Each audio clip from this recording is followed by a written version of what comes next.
Jaundice, जिसे अरबी में यरकान कहते हैं, अपने आप में कोई बीमारी नहीं है, बल्कि यह किसी अंदरूनी हेल्थ प्रॉब्लम का एक दिखने वाला लक्षण है। यह तब होता है जब शरीर में बिलीरुबिन नाम का पदार्थ बहुत ज्यादा हो जाता है। बिलीरुबिन एक पीला पिगमेंट है जो पुरानी रेड ब्लड सेल्स के टूटने पर बनता है। नॉर्मली लिवर इस बिलीरुबिन को प्रोसेस करता है और इसे शरीर से बाहर निकाल देता है, लेकिन जब लिवर ठीक से काम नहीं कर रहा होता या अगर इसे बाहर निकलने से रोकने वाली कोई रुकावट होती है तो बिलीरुबिन खून में जमा होने लगता है। यही एक्स्ट्रा बिलीरुबिन पीलेपन की वजह बनता है, जिससे यह साफ पता चलता है कि शरीर के अंदरूनी सिस्टम में कुछ गड़बड़ है। जॉन्डिस का सबसे खास और आसानी से पहचाना जाने वाला लक्षण है स्किन और आंखों के सफेद हिस्से का पीला पड़ना। कलर में यह चेंज हल्के पीले से लेकर गहरे सुनहरे रंग तक हो सकता है, जो कंडीशन की सीरियसनेस पर डिपेंड करता है। इसके साथ लोगों को यह भी दिख सकता है कि उनका यूरिन बहुत डार्क हो गया है, जिसे अक्सर चाय या कोला के रंग जैसा बताया जाता है। एक और कॉमन साइन है पीला या मिट्टी के रंग का स्टूल, जो इसीलिए होता है क्योंकि बिलीरुबिन इंटेस्टाइन तक नहीं पहुंच पाता, जिससे स्टूल का नॉर्मल ब्राउन कलर नहीं आता।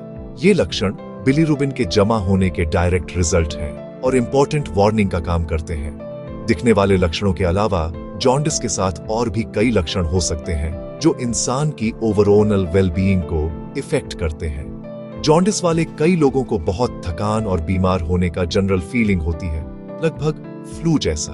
स्किन में खुजली, जिसे साइंटिफिकली प्रूरिटस कहते हैं, एक और कॉमन शिकायत है जो स्किन में बाइल सॉल्ट्स के जमा होने से होती है। कुछ लोगों को पेट दर्द भी हो सकता है, खासकर ऊपर दाहिनी तरफ जहां लिवर होता है। नौजिया, वोमिटिंग और भूख न लगना भी हो सकता है, जिससे इस मुश्किल पीरियड में वेट लॉस और कमजोरी बढ़ती है। जॉन्डिस के कई कारण हो सकते हैं और ये बिलीरुबिन प्रोडक्शन और एक्सक्रीशन के अलग अलग स्टेज से जुड़े हो सकते हैं। इन कारणों को आमतौर पर 3 कैटेगरीज में बांटा गया है: प्री-हेस्टोमैटिक, हेस्टोमैटिक और पोस्ट-हेस्टोमैटिक।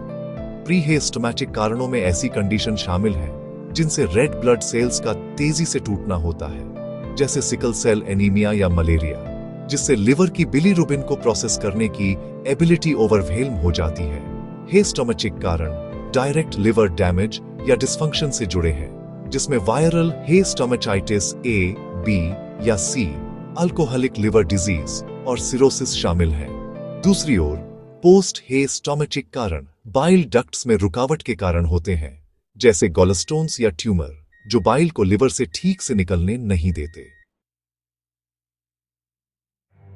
इस्लाम में बीमारी को सिर्फ एक फिजिकल बीमारी नहीं माना जाता, बल्कि इसे अल्लाह सबसे महान की तरफ से एक गहरा इम्तिहान और पाकीज़गी का जरिया माना जाता है। यह हमें हमारी इंसानियत की कमजोरी और अपने बनाने वाले पर हमारी पूरी डिपेंडेंस की याद दिलाता है। पैगंबर मोहम्मद, उन पर शांति हो, ने अपने फॉलोअर्स को सिखाया कि जब किसी मोमिन को कोई भी मुश्किल आती है जिसमें बीमारी भी शामिल है, तो यह उनके गुनाहों का कफ़ारा बन जाती है। यह नजरिया बीमारी के एक्सपीरियंस को सिर्फ एक नेगेटिव इवेंट से बदलकर रूहानी तरक्की, सब्र और खुदा के करीब आने का एक मौका बना देता है। यह अल्लाह की डिवाइन विजडम में एक्सेप्टेंस और भरोसे की सोच को बढ़ावा देता है, यहाँ तक कि दर्द और परेशानी के समय में भी दुआ या सप्लिकेशन एक मुसलमान की जिंदगी में एक सेंट्रल और पावरफुल जगह रखती है। खासकर बीमारी के समय यह अल्लाह से सीधे बात करने, उसकी रहमत, शिफा और हिदायत मांगने का अमल है। पैगंबर मोहम्मद, उन पर शांति हो, ने दुआ को मोमिन का हथियार बताया। जब जॉन्डिस जैसी बीमारी का सामना करना पड़े तो अल्लाह की तरफ सच्ची दुआ के साथ मुड़ना पहला और सबसे इंपॉर्टेंट कदम है। ये इस बात की पहचान है कि सारी शिफा आखिर में उसी से आती है, वह शिफा देने वाला है, अल शाफी। दुआ का यह अमल बहुत ज्यादा साइकोलॉजिकल और रूहानी सुकून देता है, ईमान को मजबूत करता है और बीमारी की फिजिकल चुनौतियों को सहने की ताकत देता है। कुरान और हदीस में ऐसे एग्जाम्पल्स और टीचिंग्स भरी पड़ी हैं जो बीमारियों के लिए इलाज खोजने पर जोर देती हैं। इस्लाम एक प्रैक्टिकल दीन है जो बिलीवरों को अपनी बीमारियों के लिए एक्टिवली ट्रीटमेंट लेने के लिए इनकरेज करता है। पैगंबर मोहम्मद, उन पर शांति हो, ने फरमाया, अल्लाह ने कोई ऐसी बीमारी नहीं उतारी जिसकी शिफा भी न उतारी हो। ये पावरफुल स्टेटमेंट उम्मीद जगाता है और लोगों को समाधान खोजने के लिए मोटिवेट करता है, चाहे वह ट्रेडिशनल रेमेडीज से हो, नबवी तिब्ब से हो या मॉडर्न मेडिकल साइंस से हो। यह हमें सिखाता है कि अल्लाह पर भरोसा या तवक्कुल को प्रैक्टिकल स्टेप्स लेने और हमारे पास मौजूद साधनों का इस्तेमाल करके हमारी बीमारियों का इलाज खोजने के साथ जोड़ा जाना चाहिए।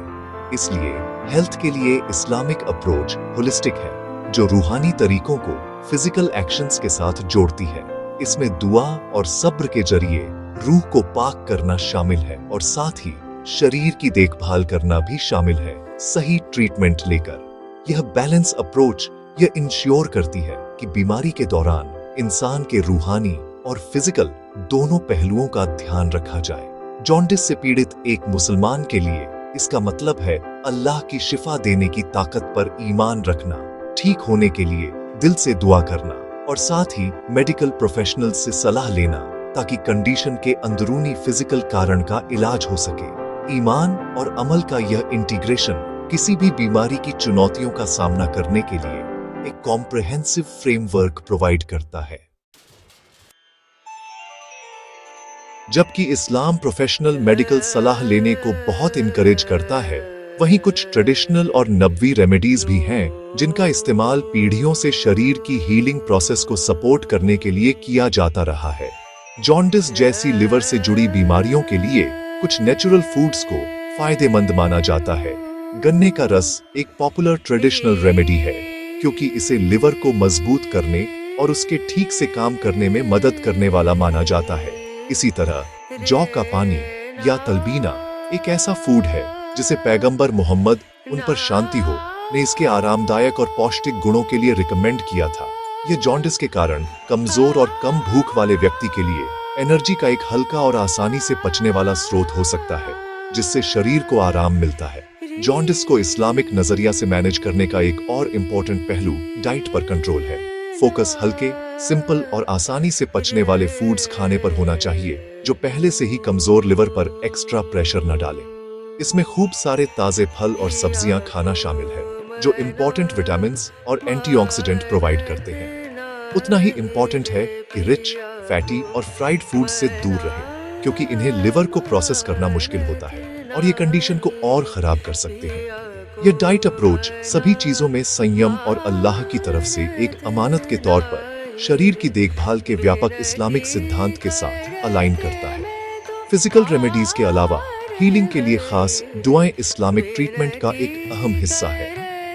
पैगंबर मोहम्मद, उन पर शांति हो, द्वारा सिखाई गई सबसे पावरफुल दुआओं में से एक किसी भी बीमारी के लिए दर्द वाली जगह पर हाथ रखकर 3 बार बिस्मिल्लाह, अल्लाह के नाम से कहना है और फिर 7 बार औधु बिल्लाही व कुदरतिही मिन शर्रि मा अजिदु व उहाजिरु कहना है, जिसका मतलब है मैं अल्लाह और उसकी ताकत की पनाह मांगता हूँ उस बुराई से जो मैं पाता हूँ और जिससे मैं डरता हूँ। ये अमल फिजिकल टच को ईमान के एक गहरे ऐलान के साथ जोड़ता है, खालिक से सीधी हिफाजत और शिफा मांगते हुए। किसी ऐसे व्यक्ति के लिए जो जॉन्डिस या किसी अन्य बीमारी से पीड़ित है, हीलिंग के लिए एक और कॉम्प्रिहेंसिव दुआ जिसे पढ़ा जा सकता है वह है जो पैगंबर मोहम्मद, उन पर शांति हो, अपने सहाबा के लिए कहते थे, अल्लाहुम्मा रब्बन नास अजहिबिल बास वशफी अंता शाफी ला शिफा इल्ला शिफाओ शिफाअन ला युगादिरु सकाम, जिसका मतलब है ऐ अल्लाह, इंसानों के रब, नुकसान को दूर कर और शिफा दे, क्योंकि तू ही शिफा देने वाला है, तेरे सिवा कोई शिफा नहीं है, ऐसी शिफा जो बीमारी का कोई निशान न छोड़े।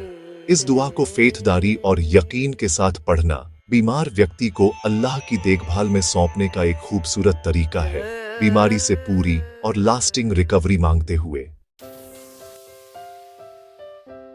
प्रिवेंटिव केयर हेल्थ पर इस्लामिक टीचिंग्स में एक फंडामेंटल प्रिंसिपल है, prevention is better than cure का कॉन्सेप्ट दीन में गहराई से जुड़ा हुआ है।